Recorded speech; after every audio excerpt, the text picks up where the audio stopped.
కాంగ్రెస్ ప్రభుత్వం గతంలో ప్రతిపక్షంగా ఉన్నప్పుడు రాష్ట్రంలోని విద్యార్థులందరికీ ఫీజు రీయింబర్స్మెంట్ ఇస్తామని చెప్పేసి తన మేనిఫెస్టోలో పెట్టింది. మేనిఫెస్టోలో పెట్టిన ప్రకారంగా ప్రతి విద్యార్థికి 15,000 రూపాయలు ఫీజు బైకాలు చేస్తామని చెప్పి హామీ ఇచ్చింది. ఆ హామీ ప్రకారంగా ఇప్పటివరకు కూడా ఏ ఒక్క విద్యార్థికి కూడా ఫీజు రీయింబర్స్మెంట్ చెల్లించలేదని చెప్పేసి కూడా ప్రతిపక్షాలు ఆరోపిస్తుంది. దీంట్లో భాగంగా ఈరోజు 2 రోజుల దీక్ష కార్యక్రమాన్ని బీజేపీ రాష్ట్ర అధ్యక్షులు రామచంద్రరావు ఆధ్వర్యంలో బీజేపీ కేంద్ర కార్యాలయంలో ఇక్కడ నిరాహార దీక్షకు అయితే దిగుతున్నారు. ఈ నిరాహార దీక్షలో బీజేపీకి సంబంధించిన ఎమ్మెల్యేలు, ఎంపీలు, మంత్రులతో అందరూ ఎమ్మెల్సీలు కూడా ఇక్కడ పాల్గొంటున్నారు. అయితే దీనికి పూర్తిగా ప్రభుత్వం బాధ్యత వహించాలి.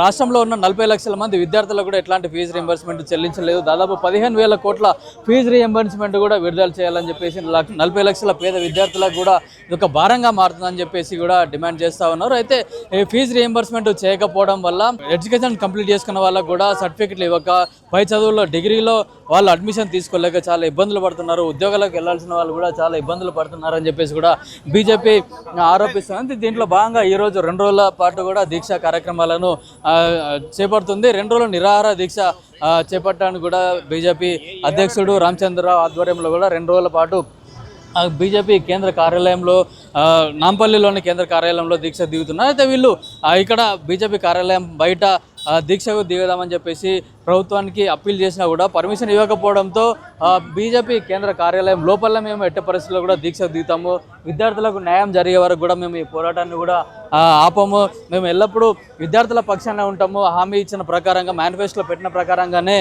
విద్యార్థులకు ఫీజు రీయింబర్స్మెంట్ కూడా చేయాలని చెప్పేసి డిమాండ్ చేస్తున్నారు. అయితే మనతో మాట్లాడడానికి బీజేపీ ఎస్టీ మోర్చా అధ్యక్షుడు రవినాయక్ ఉన్నారు. చెప్పండి, 2.5 సంవత్సరాలు గడిచినా కూడా ఇప్పటివరకు కూడా ప్రభుత్వం విద్యార్థులకు ఇవ్వాల్సిన ఫీజు రీయింబర్స్మెంట్ చెల్లించలేదు. రేవంత్ రెడ్డి ప్రభుత్వం వచ్చిన తర్వాత ఈ రాష్ట్రంలో ఉన్నటువంటి సబ్బండ వర్గాలకు కూడా న్యాయం చేస్తానని 6 గ్యారంటీలు 420 హామీలతో అధికారంలో వచ్చినటువంటి రేవంత్ రెడ్డి ప్రధానంగా నిరుద్యోగులకి ఉద్యోగాలు ఇస్తా అని చెప్పి విద్యార్థులకి స్కాలర్షిప్లు, ఫీ రియంబర్స్మెంట్ అన్ని మొత్తం కూడా మాఫీ చేస్తానని చెప్పినటువంటి ఒక ముఖ్యమంత్రి అధికారంలోకి వచ్చి 2.5 సంవత్సరాలు అంటే 30 నెలలు దాటుతూ ఉంది. ఇప్పటిదాకా కూడా నిమ్మకు నీరెత్తిన వ్యవహరిస్తూ ఉంది. కాబట్టి ఈరోజు భారతీయ జనతా పార్టీ యావత్ తెలంగాణలో ఉన్నటువంటి నిరుద్యోగుల పక్షాన కావచ్చు, లేకపోతే ఈరోజు విద్యార్థుల పక్షాన కావచ్చు, వాళ్ళకి రావాల్సినటువంటి ఎస్సీ, ఎస్టీ, బీసీ వర్గాలు, మైనార్టీలకు సంబంధించినటువంటి ప్రధానమైనటువంటి విద్యార్థులు ఎవరైతే ఉన్నారో పేద విద్యార్థులకు ప్రభుత్వం చెల్లించాల్సినటువంటి ఒక రియంబర్స్మెంట్ బకాయిలు ఏవైతే ఉన్నాయో 15,000 కోట్ల రూపాయలు పెండింగ్ ఉంది. ఇప్పటికీ దాదాపు ఈ రాష్ట్రంలో 40 లక్షల మంది విద్యార్థులు ఈరోజు ఇబ్బంది పడుతూ ఉన్నారు. కాబట్టి వాటిని ఖచ్చితంగా సకాలంలో ప్రభుత్వం విడుదల చేయాలి వెంటనే అని చెప్పి గత 1-2 నెలల నుంచి భారతీయ జనతా పార్టీ కావచ్చు, భారతీయ జనతా యువ మోర్చా, మరి భారతీయ జనతా పార్టీలో ఉన్నటువంటి అన్ని విభాగాలు కూడా ఈరోజు పోరాటం చేస్తూ రాష్ట్ర వ్యాప్తంగా అందరి విద్యార్థులకు ఈరోజు కలుసుకుంటూ అన్ని కళాశాలలో కలుసుకుంటూ ఈరోజు దాదాపు 4-5 లక్షల వరకు సంతకాల సేకరణ చేసినాం ఈరోజు వరకు. కాబట్టి ఈ రాష్ట్ర ప్రభుత్వం ఇప్పటికైనా కనువిప్పు కావాలి. కనువిప్పై వెంటనే ఈ యొక్క రియంబర్స్మెంట్ ఏదైతే ఉందో, స్కాలర్షిప్లు ఏదైతే ఉందో వెంటనే చెల్లించాలని చెప్పి ఈరోజు భారతీయ జనతా పార్టీ రాష్ట్ర అధ్యక్షులు రామచంద్రరావు గారి నాయకత్వంలో వారే ఈరోజు 48 గంటల పాటు దీక్షకి పూనుకుంటా ఉన్నారు. ఈ దీక్ష ద్వారా ప్రభుత్వంలో చలనం రావాలి, ఖచ్చితంగా వెంటనే విడుదల చేయాలి.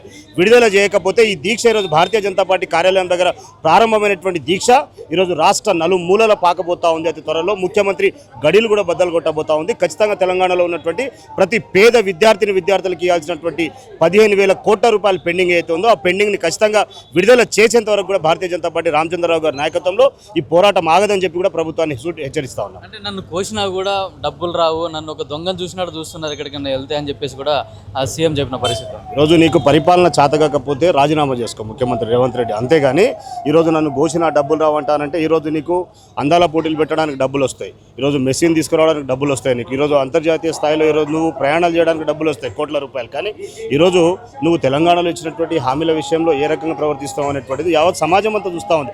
100 రోజుల్లో పూర్తి చేస్తా అన్నటువంటి హామీలు ఒక్క హామీని కూడా నువ్వు కూర్చున్నప్పుడు ఆ రోజు నువ్వు ఫెయిల్ అయిపోయినావు అనేటువంటి విషయాన్ని ప్రజలందరూ కూడా గమనించారు. కాబట్టి తస్మాత్ జాగ్రత్త ముఖ్యమంత్రి, నువ్వు ఖచ్చితంగా ఈ యొక్క రియంబర్స్మెంట్ చేసేంత వరకు ఇచ్చేంత వరకు తెలంగాణ ప్రజలు నేను చీదరిస్తారని చెప్పి కూడా హెచ్చరిస్తాను.